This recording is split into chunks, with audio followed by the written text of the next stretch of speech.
Yeah, I be having these issues. I wake up in the morning and I be having these sounds in my head. Like this morning, I had The Last Dragon, Leroy. Leroy. Show enough. Leroy. I'm listening to Frankie J, watching my comics. L to the P, breaking down my comics with Midnight Assassin.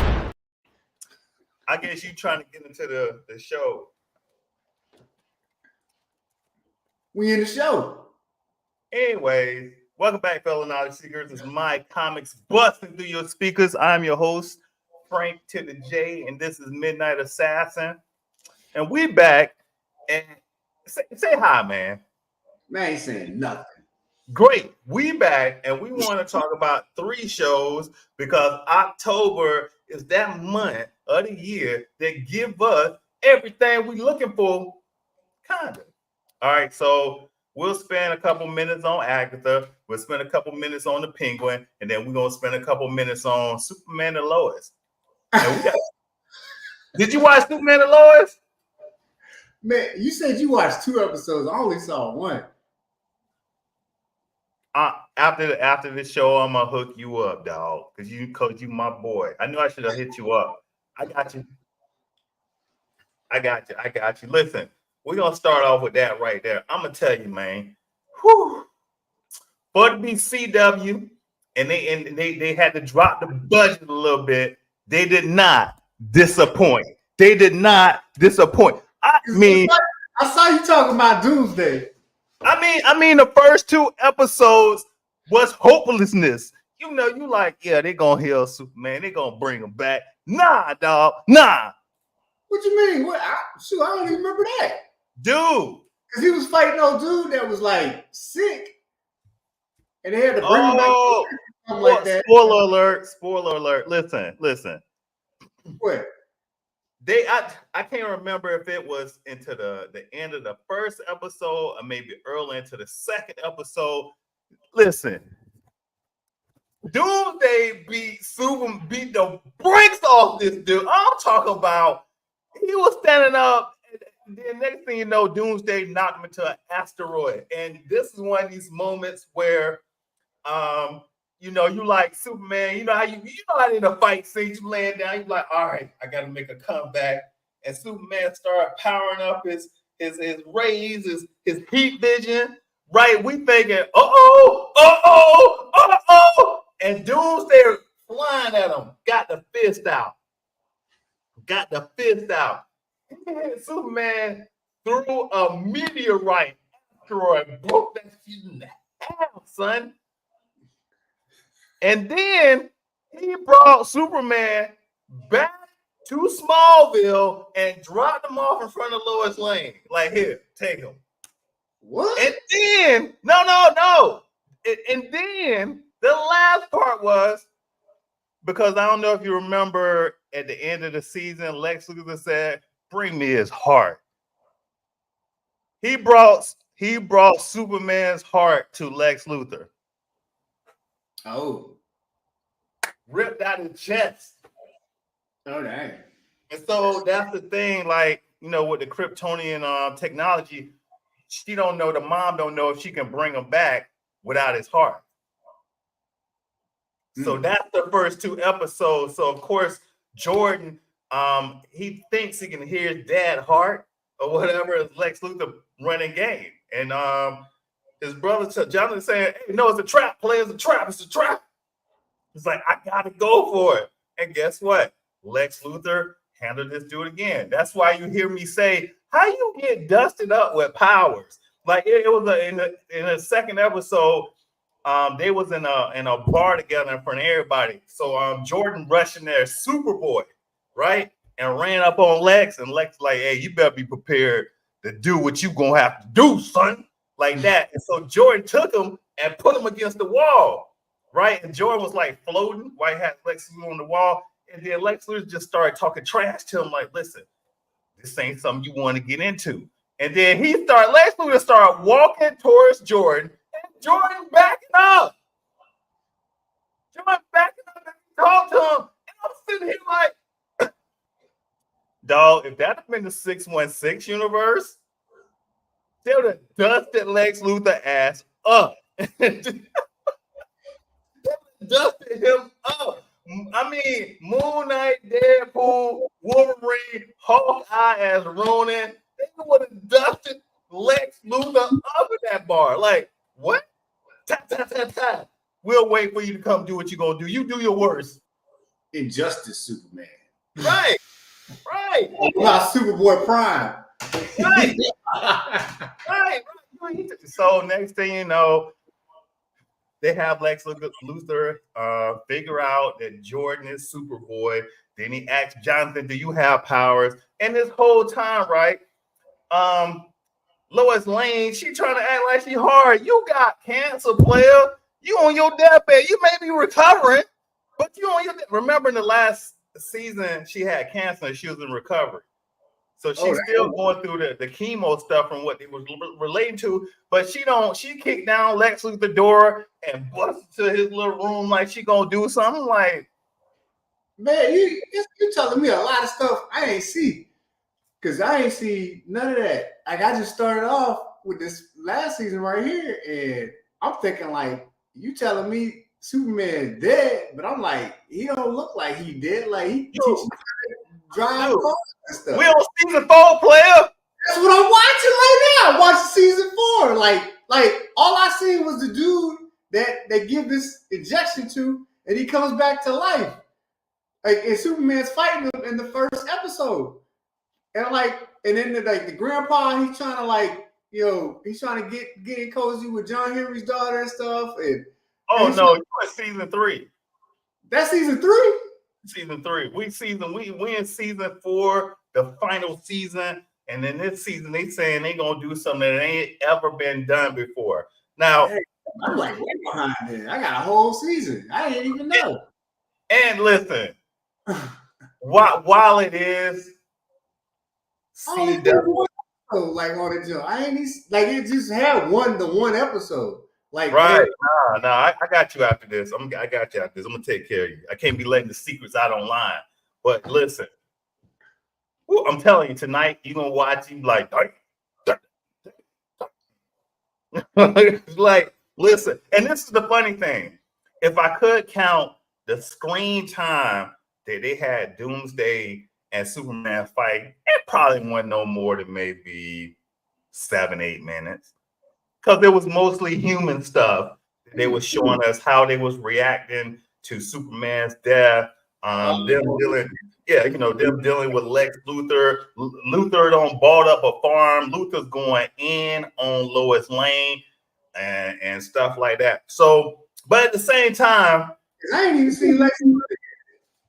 But at the same time, I'm gonna tell you, I thought to myself, like, if this was my mama and you in there talking trash, player, I'm knocking you out. I'm gonna get knocked out, or you gonna get knocked out. Somebody gonna get knocked out. But you ain't gonna be in there talk like Jonathan was like, "Come on, Ma, let's go." He's a scary man. Yeah, we grew up a little differently. Hold on, dog. I don't care how bad you is. You ain't gonna talk trash to my mama, not in front of me. Anyways, so if you haven't watched it, everybody check it out. What up, Nick Greer? Check it out. Check it out. That's Nick Greer.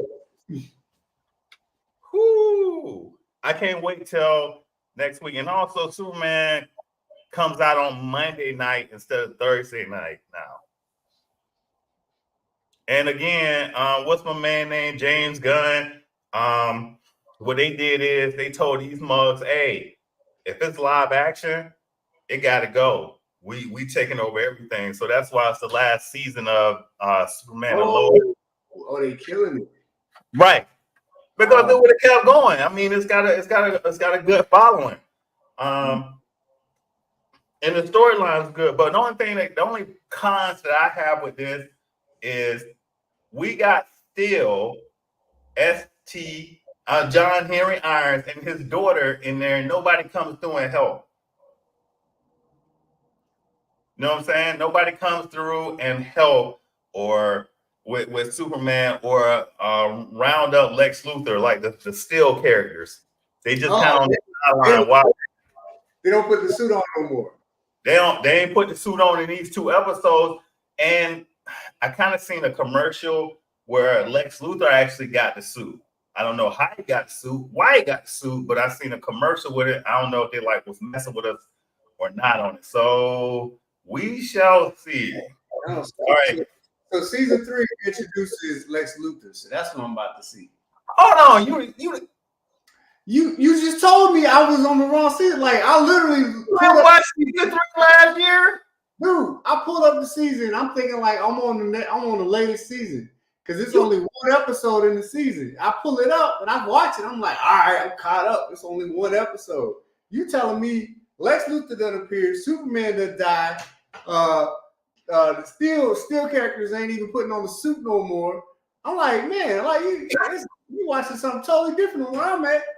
I ain't even seen Lex Luthor. Like this first episode. They talking about driver's license and dude trying to get back with the girl, and then Lana Lane serves her husband divorce papers, and I'm like, and he feel like you in season 2, man. And then I look at the joint, it said season 4, man. I'm like, what's going on, man? Yeah, we gonna talk after this. So I did not get to watch episode 3 of The Penguin. I'm gonna watch it today because I had to go to the bathroom a lot. I something was wrong with my stomach. So what you got? What? Hey, this episode, man, they taking it somewhere else, man. Like we getting to see Penguin and what's his name? Like they bring in the new product. They get with the Yakuza or one of the big gangs out there and stuff, and they start to distribute. And Vic, he's taking on this role of like being the man, like the bag boy, to like make the money and stuff. He's got a lot more responsibilities. At the same time, he's trying to leave with his girl because his girl's back in the picture and stuff, and he's got like PTSD and like with like things that happened, like because his whole area was flooded by the river. And like it shows like all that stuff, like the flood, that everything happened, and he keeps having flashbacks and certain things bring him to that point where he just kind of like loses control and he can't really like function. He just falls down on his ground and his mind is just in a completely different areas. Big. Yeah. Talking about big. Okay. Big. Yeah. So his girl, like as Penguin and the other lady, I keep the Falcon. Sophia. Falcon. I keep forgetting. Okay, Sophia. So they go to another place. Vic texts his girl, man, to come over to Penguin's place. And it got wine and everything. He's like whining and dining and stuff. And then she's like, oh, you boozy now. He's like, yeah. Nah, I'm saying, like, he's just like stuttering and stuff. But then like he kind of tells her like, my boss would be kind of upset if I left, and she's like, that's one reason you should leave. You shouldn't be around people like that in your life and stuff. And then so fast forward, we get to a point where Penguin's in the bathroom. He's manipulating Vic and stuff, and he's like, he sees the girl text, and he said, give me the phone, and he's like, Vic's like. He's like, he's like, Vic, you want to leave? And he's like, I forgot how to come. But long story short, Vic kind of like made it known, like he feels like Penguin's holding him there, and Penguin pulls out a gun. He's like, you feel like this all the time? You feel like I'm holding you? You can leave if you want. You can go. Like I'm not. I'm trying to bring you up. I thought you was different and stuff. So then Vic leaves. He makes it to the bus station as his girl's getting on the bus. He tells the girl to buy a ticket and stuff. And he's about to get on the bus, and he's just like, no. The only thing that's crossing my mind in my head is like, yo, this dude ain't got no job.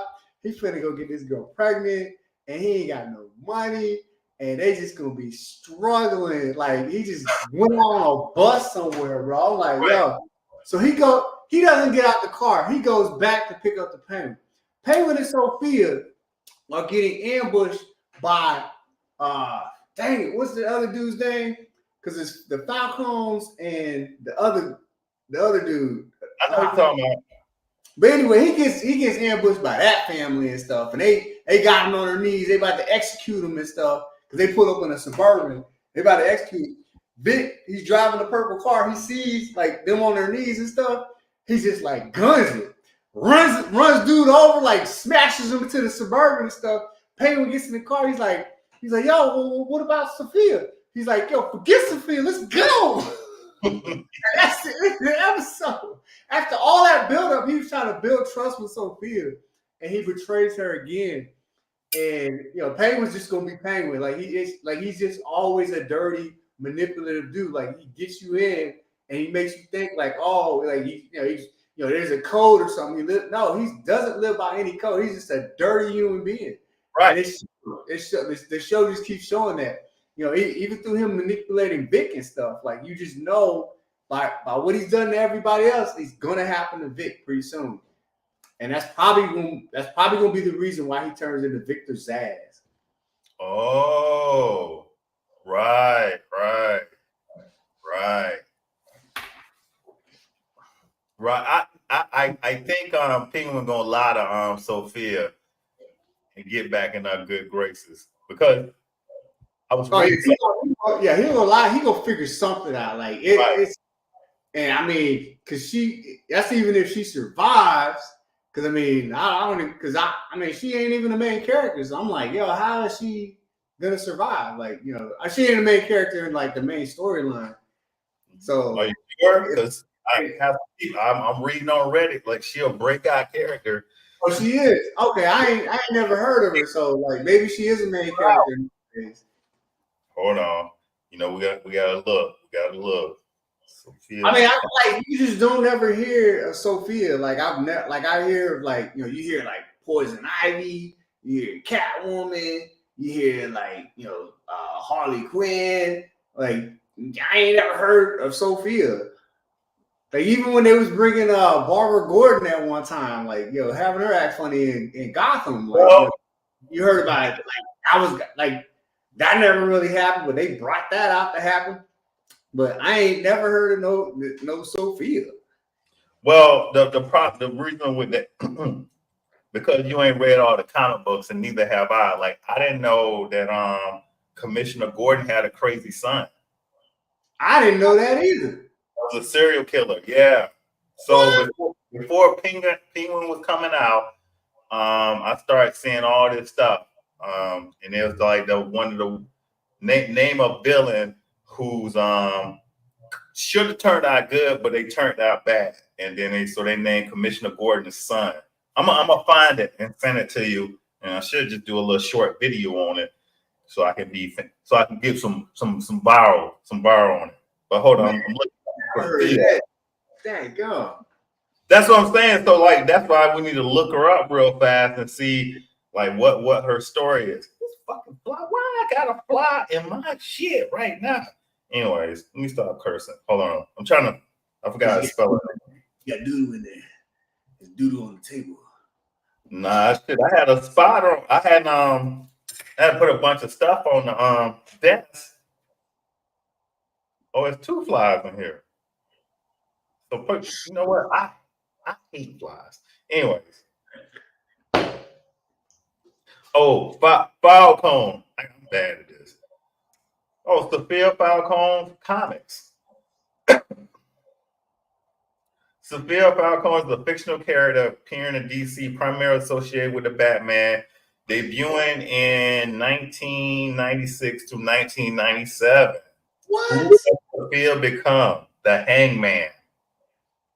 The serial killer would always leave a noose behind, and the Hangman puzzles his clues. Because of that, the Gotham Press labeled this killer as the Hangman. Batman believes that Two-Face is the Hangman, but it actually wasn't then.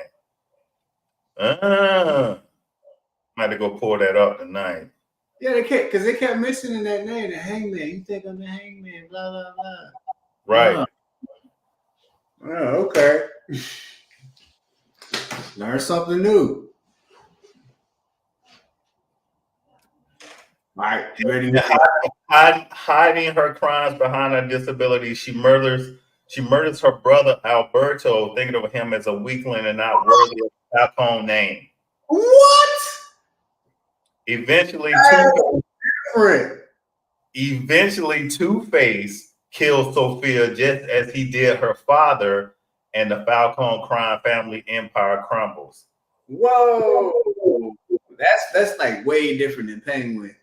Oh, and then they had Sophia Falcone in the Gotham series that we didn't even bother to watch. I watched that. I just don't remember her. Like I watched all of that. Like, that's all. Okay. I got 3 quick stories to do tonight. Yeah, I'm trying to remember who Sophia Falcone was in Gotham. Was it the lady with the whip? I mean, usually when they have these types of characters, it always stems from the comics. At least we know that when we're dealing with comic book series and that kind of stuff, you can go and look and say, okay, cool. And then every once in a while, they might introduce a character that we never seen before that's not even in the comics or whatever. Like, what's her name? Carrera, and the What If series, Infinity Ultron. What you looking at? Oh yeah, we talking about Penguin, Nick.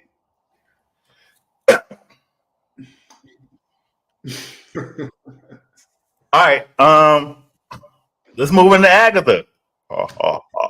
Did you watch it? I did watch that. I did, man. They going somewhere different. They done brought in the Green Witch, and yeah, that's like, man. You agree? No, I'm the Green Witch. Yeah. Whew. And then like she's trying to trick everybody. Like Agatha's trying to trick everybody by telling them, like, letting them hear the truth. Like she pushed the microphone. Then it turned into a ballad at the end. They singing like a musical or something. Like they singing this song. Like, okay. Well, so if you watch episode 1, the witch that had the demon, the curse on her the whole time, where her mom was a witch and she was trying to figure out how to get the curse off of her family. So she decided to become a singer and make the Witch's Rose song famous. And so what happens is whenever the Witch's Rose song is being sung, that keeps the demon at bay. And I was like, okay, that makes sense. So that storyline, or that episode 3, was really about she's not the potions witch. She's what kind of witch was she?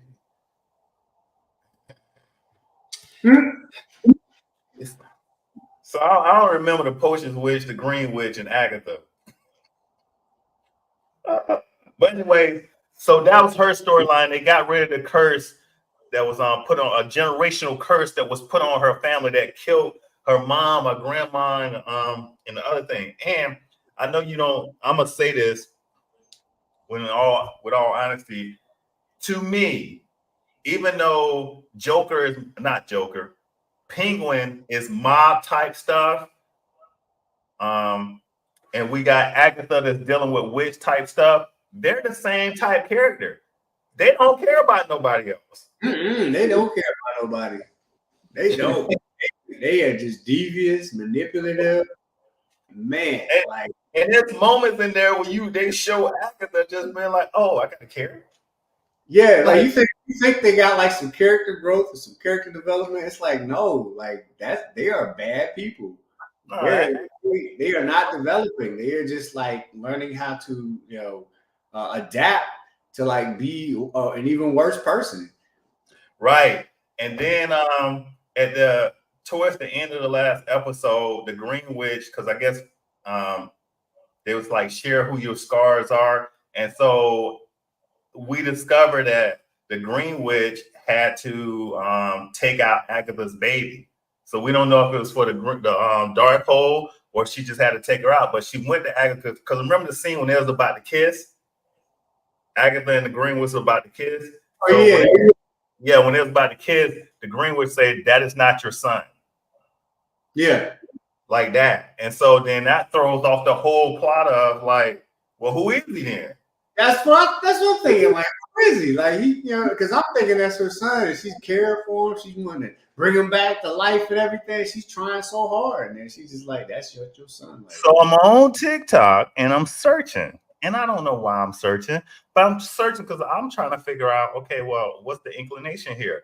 So somebody pointed out that whenever the kid tries to say who he is, you get these initials YM, Wanda Maximoff. Charles Hazleton III said. Right. And so, with that being said, they're alluding to Wanda might still be alive, but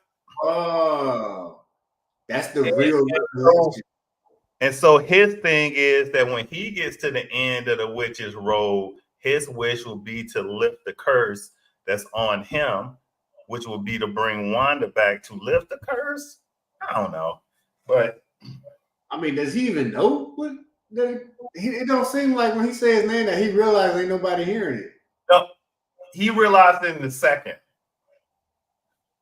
season. And again, that's the one telling them nothing. Yes. Yeah. No, it looked like, and so I like, I'm gonna be honest, I like her, I like how she plays the character. Like that should be having me cracking up that when she turned around, she put her cape around with her. I was like, this is so my let's go. All right, like, let's go. Like a real witch. Yeah. Like, and then Audrey Platt's her playing the Green Witch, I think was a great choice. I think somebody else who Audrey Platt can also play if they did a grown-up version of Wednesday Monster. What's Wednesday's last name? Wednesday I was gonna say Pugsley Adams. Yeah, Wednesday Adams. I think she would make a great grown-up Wednesday Adams because I followed her in a couple other movies too. The other lady plays the new Wednesday. No, she plays the younger Wednesday. Audrey Platt's older. Yeah. But she already grown. Wednesday, like college. I'm talking about an older Wednesday. Like, well, Wednesday should be our age by now. They need to have an older Wednesday. But that's Christina Ricci. Okay. But she could play her too. She already played her. Old Wednesday? I mean, she reprised, like she didn't play old Wednesday, but she played in the show. No, I got you. I agree with that. But I think she's still acting like it's kind of like we have Wesley Snipes' Blade show back up. You know what I'm saying? Like Wesley Snipes' Blade. Nah, dog. Let's veer off. Let's veer off. No. Let's veer off for about 4 or 5 minutes and talk a little bit about the MCU and this Blade debacle and this Kane debacle. That was what I was finna do. Hold on. So I wanna talk about Kane real fast because I think that Marvel hurt the Kane character and they didn't drum up enough publicity for Kane. And I'm gonna tell you why. Kane was not supposed to lose in Ant-Man 3. Kane was supposed to decimate all them down there, and then one person get back like they did with Bruce Banner. One person get back and say, Kane is coming. Not he won, Kane is coming. And that's it. Not all this other stuff. They should have made him a menace. Because when Thanos came through, we didn't see anybody beat Thanos point blank period. Even though Ultron wasn't a spectacular movie. It was good to me. Other people said it wasn't good, but it was good to me. Ultron one-on-one was beating all them. They had to beat Ultron as a team. And here we got Kane beat. So I think Marvel, why they saying, because it's a new thing that's out right now. My bad, I didn't tell you. Let me lead you into this. They saying that one of the other reasons why they switched to Dr. Doom is because Kane just didn't get enough press. He didn't bring enough people. Well, man, like he dated a girl that looked like the girl lied on Emmett Till. Like they destroyed the character. They destroyed him because of what the actor went through, and so like they didn't even give it a chance. Like you hit it on the head. Like he was supposed to go farther, and after that incident happened, and whispers and all this other stuff happened, they didn't even give it a chance. And then they picked somebody else who blackface, and play the character. And it's like, okay, he can be the main baddie, and we'll replace him with somebody else. And so he's a dude playing a dude. That's another dude that's acting like a dude. Right. And then you got Blade. I mean,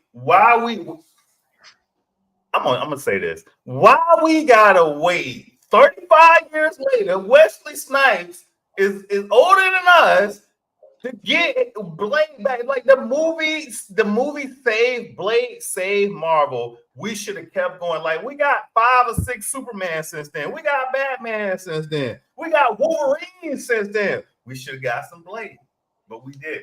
And it's because of greed, man. They scared to step away and do something close to the original content, comic content. Like they scared to step away. They want to stay safe with Spider-Man, Superman, Batman's. They want to stay safe with the people, with the things that they know made money historically, and they don't want to take a chance. Like Blade took a chance because it wasn't a superhero movie; it was a vampire movie, and they took a chance. But you told me that it was a vampire movie. But it just so happened, like people who knew comics knew Blade was actually a superhero, and so but it was a vampire movie. The vampire movies were big at the time, like Buffy the Vampire Slayer, and all them other like vampire movies and stuff back then. So it's like they have to like codify it or change it around and sneak it in as something else for it to for its fan base to be touched, because execs are so greedy they want to stick with the safe bet.